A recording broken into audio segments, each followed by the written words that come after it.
Hi, I'm Meghan Johnston. I'm the new horticulturalist here in Zone 7 for Forest Park Forever. We work in partnership with the City of St. Louis Parks Department to take care of Forest Park and keep it beautiful for you guys to come visit. One of my sections is this main entrance at Hampton. So we take care of the roundabout and the spokes as you come in. So it has to be a very welcoming zone. We keep it very natural because Forest Park is a natural area. And we want a lot of bright color because you're driving past, it's not a bed that you're going to walk past and examine tiny little details. So it needs broad splashes of color without being distracting so that people pay attention to traffic.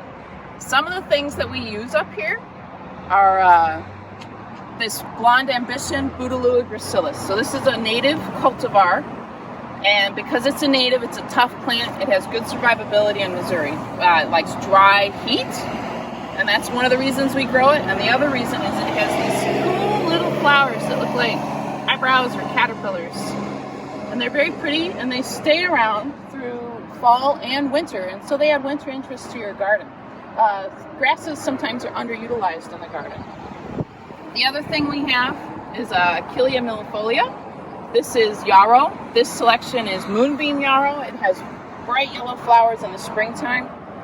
That's very eye-catching. It creates these broad swaths of yellow, a bright color in the springtime.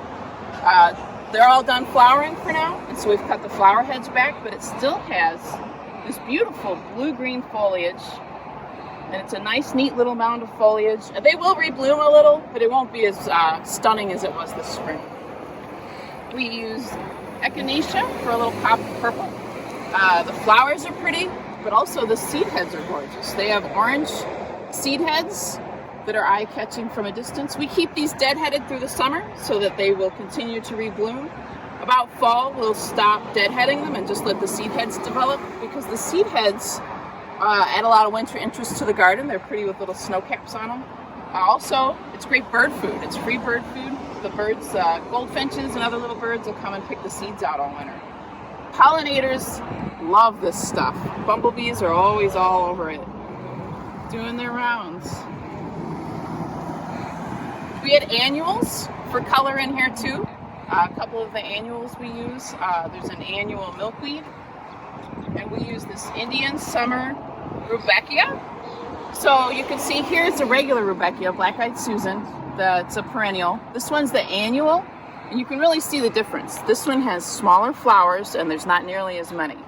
The annual rudbeckia, this one's Indian summer, has much larger flowers. They're almost as big as my hand, and there's a lot of them. It just keeps flowering profusely as long as you keep it deadheaded. So we're up here deadheading it and keeping it nice. The other thing is there's a lot of fine textures up here with the Bouteloua and the Achillea and the Amsonia. It's a lot of fine, wavy, flowy textures, and so we need a few things to kind of break up those textures, some bold leaves and bold colors. And so we've added cannas, and that's a pretty pink, and it's got these big, bold leaves. And we've added this millet, which has these really cool, dark purple leaves, and that really breaks up all the fine foliage. It has these awesome seed heads that get really tall, and then that's also bird food too. The birds will come and pick the millet off in the winter. That adds winter interest to your garden. In the center, we have Tithonia. It's a Mexican sunflower. It's bright orange, and we see birds up here all the time. People know the seed heads off. We have Cleome, which is kind of an old flashy flower, but we have a pink variety, so it's bright and eye-catching. We have this Ruellia to kind of break up and contrast. We have white and purple. One of the cool things about this is that it's a roundabout. Most roundabouts are really boring. They have boxwoods, they might have a little scrappy tree. This one has a lot of bright colors, but also it's its own little ecosystem.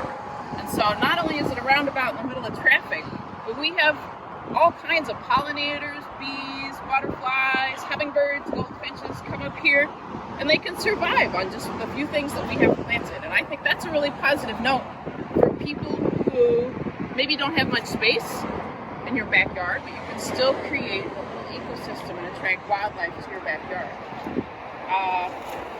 The challenges in this zone are that it is a roundabout, so it's in the middle of traffic. It's hot, there's a lot of exhaust fumes, and it's surrounded in asphalt and concrete.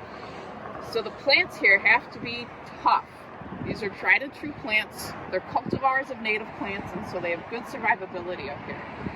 They like it hot, they like it dry. If you have tough spots in your yard, where you have things that you can't get anything to survive, check out the Hampton Roundabout, because there's a lot of stuff up here that has really good survivability. Because this is a main entrance, we work really hard to keep it nice, because everybody comes through here.